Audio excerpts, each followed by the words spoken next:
There's a certain stillness in a ballet studio before the music begins. The soft scent of rosin and lavender spray. The dim reflection of tired eyes in floor-length mirrors. The ache in your toes from yesterday's routine. This stillness used to calm me.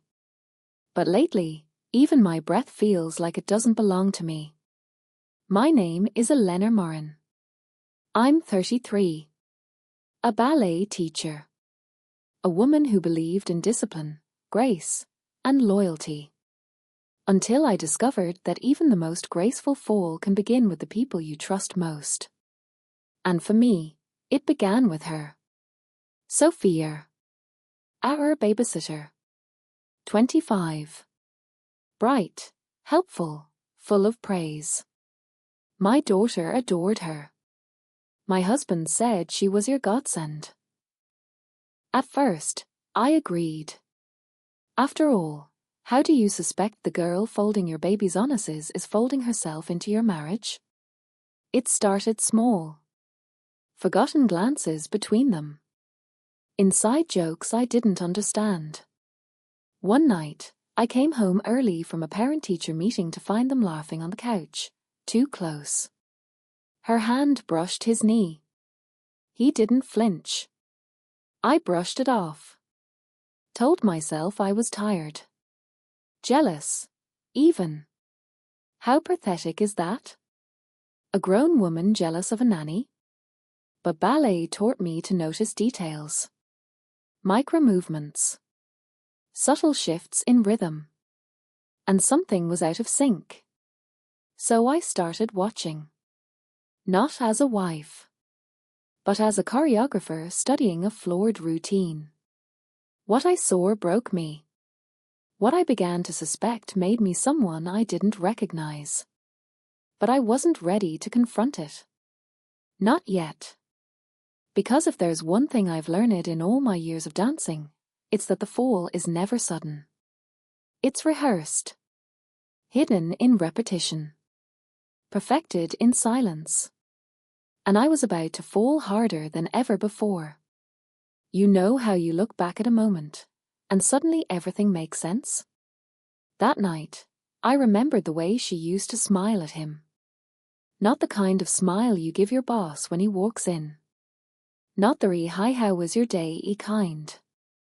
No, hers was tilted, half-hidden, flirtatious in a way that only made sense in hindsight. Like she knew something I didn't. Like she was in on some joke I wasn't privy to.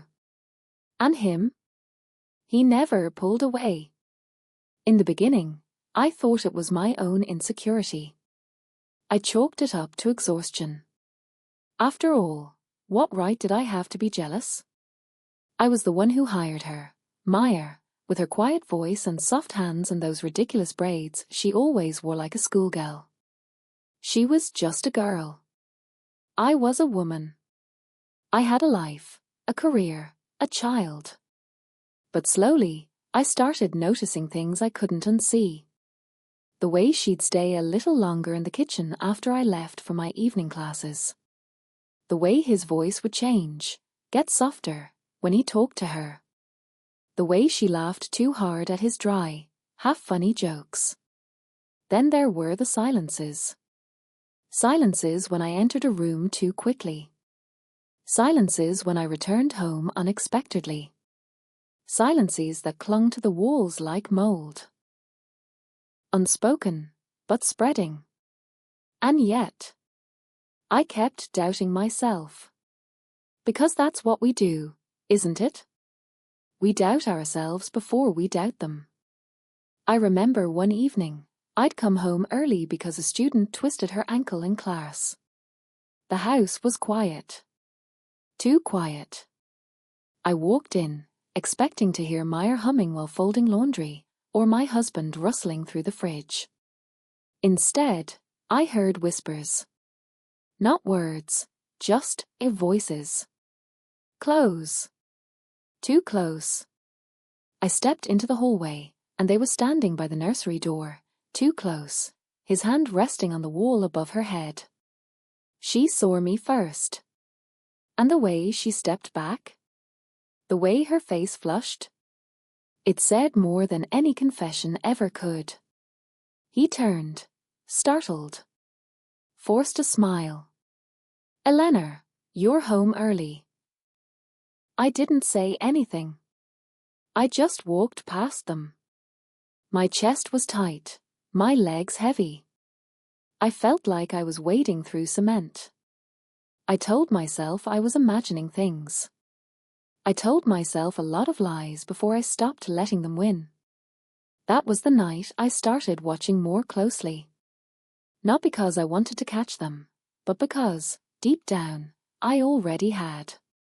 You know the worst part about suspicion? It turns your home, the one place you should feel safe, into a stage. And you become the unwilling director of a play you never auditioned for. After that night in the hallway, something inside me shifted. It wasn't rage. Not yet. It was something colder.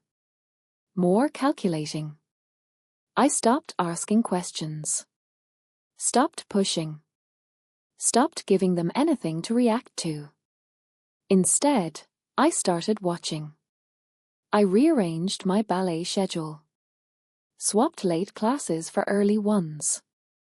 Pretended to be exhausted, to fall asleep early, only to lie awake, eyes open, ears straining for every creak in the floorboards, every whisper behind closed doors. But suspicion is a cruel companion. It eats at you, even when you're still trying to believe. So, I did something I never thought I'd do. I bought a hidden camera. Not a fancy one. Just something discreet, something that could be tucked into the bookshelf across from the kitchen, behind a row of neglected cookbooks. I told myself I'd delete the footage. That I was overreacting. That I was violating their privacy. But then, why did my hands tremble when I set it up? Why did a voice in my head already say, "You know what you'll find"? Days passed. I kept up the act. Smiling at Meyer. Kissing my husband goodnight. Even thanking her for staying late one evening to help reorganize the nursery. My stomach twisted as I said it. Then came Saturday. They didn't know I had cancelled my weekend intensive. Didn't know I was sitting in the cafe down the street, clutching my phone like it was the last piece of my sanity. I accessed the live feed. And I saw them. Not in bed. Not kissing. But close enough. Meyer was on the couch. Legs tucked under her. Wearing one of my old sweaters. And he was laughing. Laughing in a way he hadn't with me in years. Leaning in too close. Touching her knee. They weren't just cheating. They were comfortable. Familiar. It wasn't lust. It was intimacy. And that was the real betrayal. I sat there, frozen, heart beating so loudly I could barely hear the clatter of espresso cups around me. I watched him lean over and whisper something. She giggled. Then she rested her head on his shoulder. I pressed pause. Suddenly, I couldn't breathe. The betrayal wasn't just physical. It was emotional. Worse, domestic.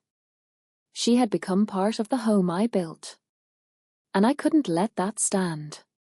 They underestimated me because I wore pink tights and tore plies to toddlers. Because my world smelled of rosin and echoed with piano etudes. Because I smiled too politely. Spoke too softly. But ballet taught me precision.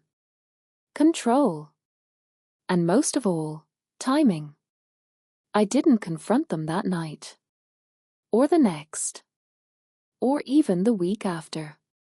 Instead, I crafted a choreography of my own. First, I backed up the footage. Twice. One on a USB key disguised as a charm on my keychain. Another in a password-protected cloud folder named after a ballet composer neither of them could pronounce. Second, I documented everything. Receipts. Texts. Dates. Her late arrivals. His sudden disappearances. I built a case, not for court, no. For performance. Then came the preparation. I needed an audience. And a stage. His graduation ceremony was in 3 weeks. A big event. He was giving the keynote speech about integrity in leadership, no less. The irony nearly choked me. I RSVP'd. Bought a new dress. A modest one. The kind of elegance that made people lean in to listen. I even sent Meyer a thank you note that week. For everything you've done for our family. She hugged me the next morning. I had to swallow the bile rising in my throat. 3 days before the event, I called the university's AV department. I have a special slideshow prepared for my husband's speech, I said. Surprise tribute from our daughter and me. They were delighted. Said they'd handle everything. Just bring the USB stick. I smiled. Of course. On the day of the event, I held his arm as we walked into the auditorium. He looked proud. Handsome. Confident. A man who thought he'd gotten away with it. The ceremony was long. Boring. I didn't hear a word. I was counting beats. Then finally, his name was called. He stood. Straightened his tie. Kissed my cheek. Wish me luck, he whispered. I smiled. You'll need it. He walked to the podium. Cleared his throat. Leadership, he began, is not about control. It's about trust. That was my cue. I nodded to the tech. The projector clicked on. Instead of his polished slideshow, the screen lit up with frozen images. Meyer in my sweater. The couch. His hand on her leg. Their embrace. Then, the video. Whispers turned to gasps. Faculty shifted. Students stared. He froze. Mouth open. Pale. And me? I sat in the front row. Poised. Unmoving. Like a principal dancer holding her final arabesque. The footage ended. Silence. Then, I stood. And walked out. I didn't look back. Outside the auditorium, the sun was too bright. Too cheerful for what had just transpired. But I welcomed it. Let it wash over my skin like applause after a flawless performance. Behind me, the door didn't open. Not yet. They were still inside, picking up the shattered pieces of their double life. I didn't wait. I walked. Across the parking lot, past the garden where he'd once proposed. My heels steady. My spine straighter than it had been in months. By the time I reached my car, my phone vibrated. 10 missed calls. His number. Blocked. 2 from Meyer. Ignored. A message from the university's dean. I'm so sorry for what you've endured. We had no idea. They never do. I turned my phone off. For 2 days, I heard nothing. I stayed home. Danced alone in the studio. Let the music fill the empty spaces he used to occupy. I wept only once, kneeling at the bar, forehead pressed to the wood, the ache in my chest matching the ache in my calves. But then I stood. I always stand. By the 3rd day, the messages shifted. From rage to remorse. His latest. Can we talk? I deserve that much. He didn't. And still, I agreed. We met at a cafe we used to frequent. I wore red. He wore shame. He tried to speak. Apologize. Justify. Beg. I listened. Not out of forgiveness, but out of curiosity. What does a man sound like when his fantasy collapses? I was lonely, he said. She understood me. I raised an eyebrow. She understood how to stay in your house and sleep in your bed. He winced. I never meant to hurt you. But you did, I said. Repeatedly. With intent. With silence. With lies. He reached for my hand. I didn't move. But I didn't give it. I need closure, he said.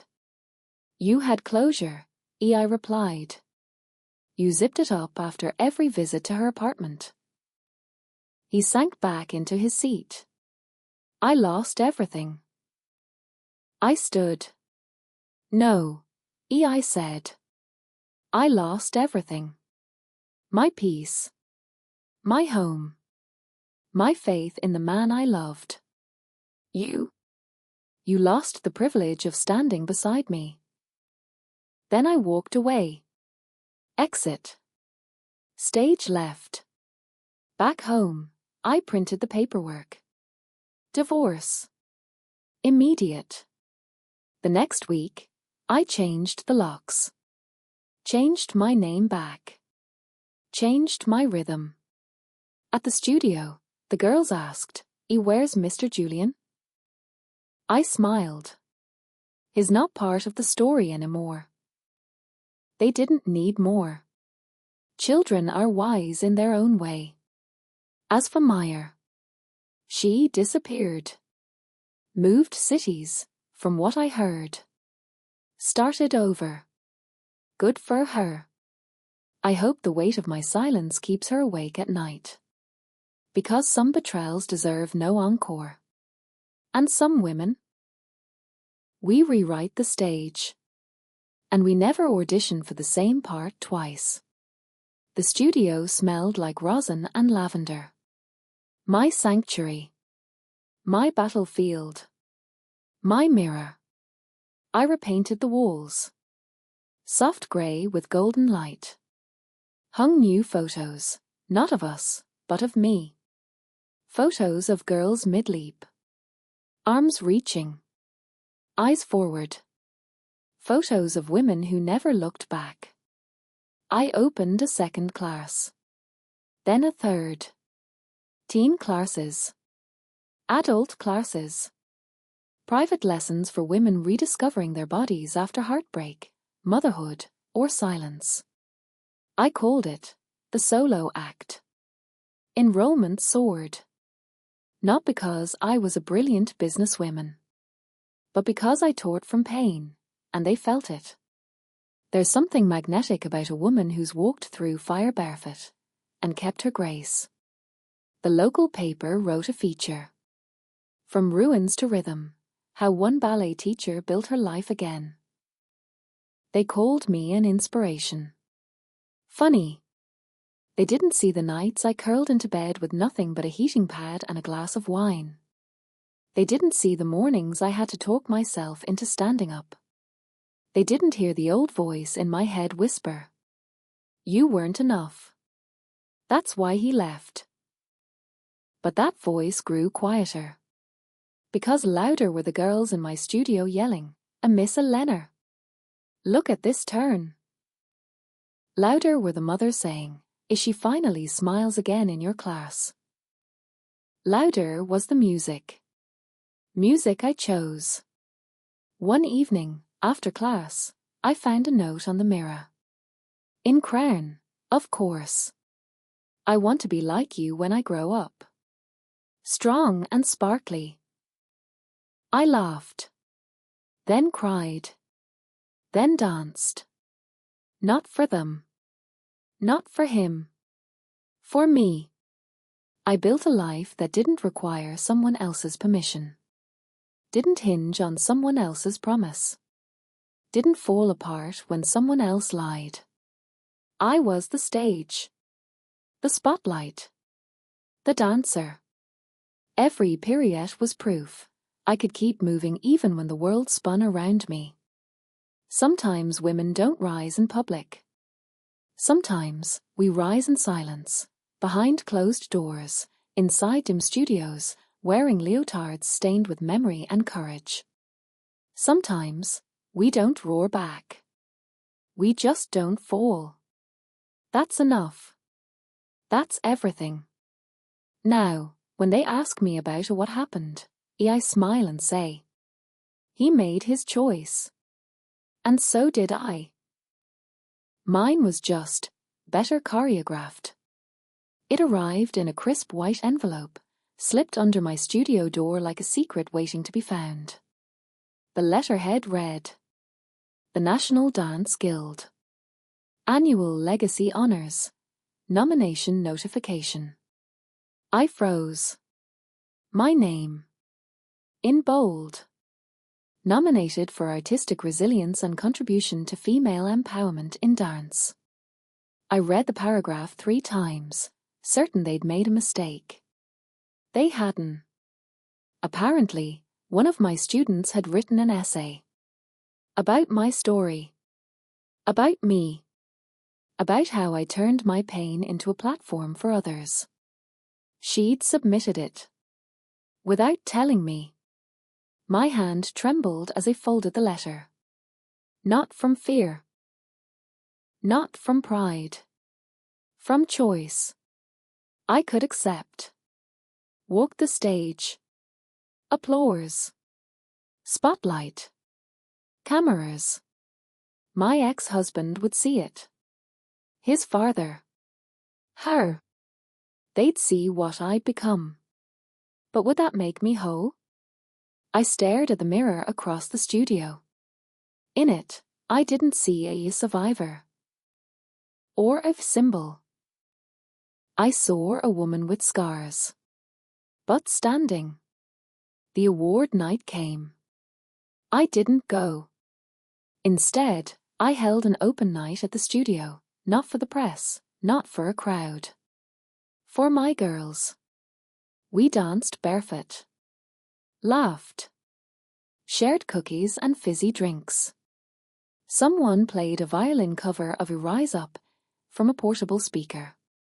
The youngest, 6 years old, grabbed my hand and spun me in a circle. Miss Eleanor, you sparkle like stars. That was my encore. No gowns. No speeches. Just joy. Honest. Small. Pure. Later that night, I received a message on Instagram. From her. The babysitter. Just a single line. I saw the article. You really made something out of nothing. No apology. No warmth. Just observation. I didn't respond. But I typed and erased at least 7 replies. None felt necessary. The next day, I taught plies and arabesques like always. The world had noticed. But I wasn't waiting for applause anymore. Sometimes the real stage isn't under lights. It's the one you build inside yourself, plank by plank, on quiet mornings and sleepless nights. It's the one no one claps for, but where you still take a bow, because you know you didn't just survive. You transformed. And that doesn't need an encore. It just needs peace. It was a rainy Tuesday. The kind of day when even the mirrors in the dance studio seemed to sigh. I had just finished cleaning the floor, the smell of lemon oil lingering in the air, when the door opened. I didn't expect a student. Not with the weather. Maybe a parent. I thought. But it was him. I froze, mop still in hand. He stood in the doorway, older but not wiser. His once sharp suit was damp at the shoulders. A cheap umbrella dangled uselessly from his hand. "Eleanor," he said. Quiet. Like a whisper chasing guilt. I didn't speak. Just placed the mop back in the bucket. I heard, or about the award. About the studio. "You've done well." A part of me braced. For lies. For excuses. For I was lost, or she meant nothing. But he didn't offer them. "I'm not here to dig up what we buried," he added. "I just wanted to see if you're happy." I should have asked him to leave. But I didn't. I motioned toward the bench. He Saturday. Dripping. I sat across. "You ruined my life," I said calmly. "And then you vanished." He nodded. "I know." "And now you show up when the headlines are kind?"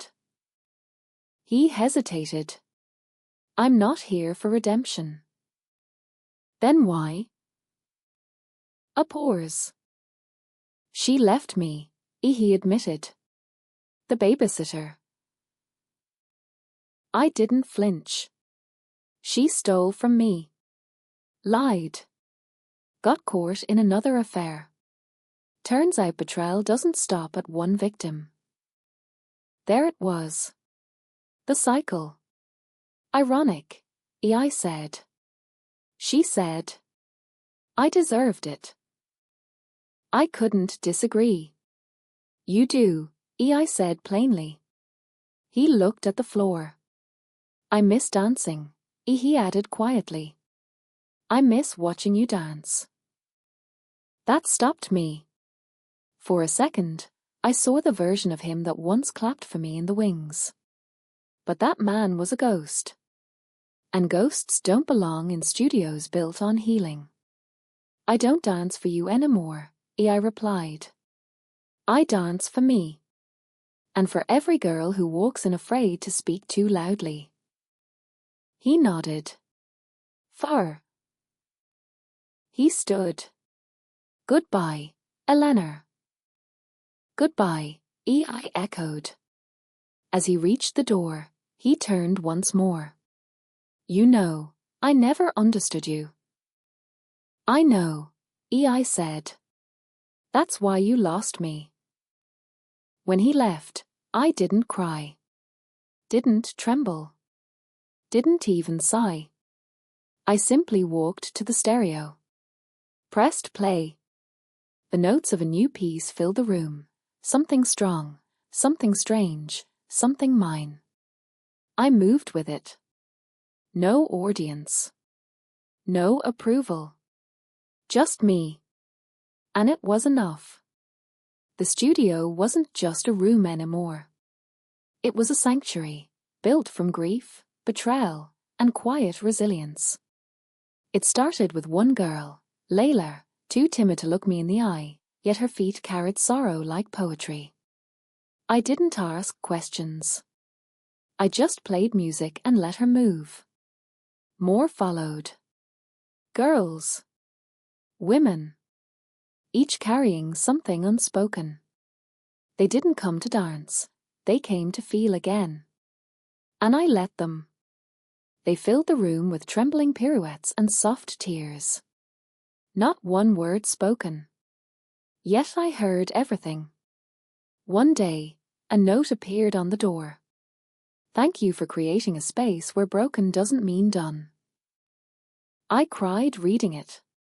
Because I hadn't created the studio to be noble, I built it to survive. It healed me in return. The studio wasn't about recovery. It was about reclamation. Every lie, every betrayal, became mirrors and floors and light. Layla stayed late one evening. "I think I want to audition," as she whispered. "You already belong there," I told her. That night, I sat alone. No music. No movement. Only silence, and a sense of peace I'd never known. I didn't need to dance anymore.